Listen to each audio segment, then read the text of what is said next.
আসসালামু আলাইকুম ভিউয়ার্স, আজকের ভিডিওটি হচ্ছে প্রিন্টার এরকম লাল বাতি দুইটি অন অফ এভাবে হতে থাকলে এরকম সমস্যা কিভাবে সমাধান করবেন তাই এই ভিডিওতে দেখানো হবে। আপনার প্রিন্টার যদি এরকম পাওয়ার বাতি এবং লাল বাতি একসাথে চালু ও বন্ধ হতে থাকতেছে তাহলে দেখেন এখানে এইটা হচ্ছে সাদা কালো প্রিন্ট করার বাটন এবং এর পাশে এটি রঙিন কালার প্রিন্ট করার বাটন।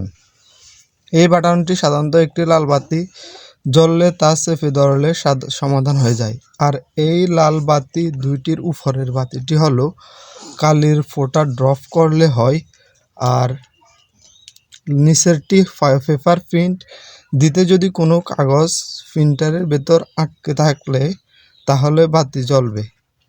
এরকম সমস্যা দেখা দিলে এভাবে প্রিন্টারের ভিতর চেক করে দেখবেন, আর যদি কোনো কিছু না থাকে তাহলে বুঝবেন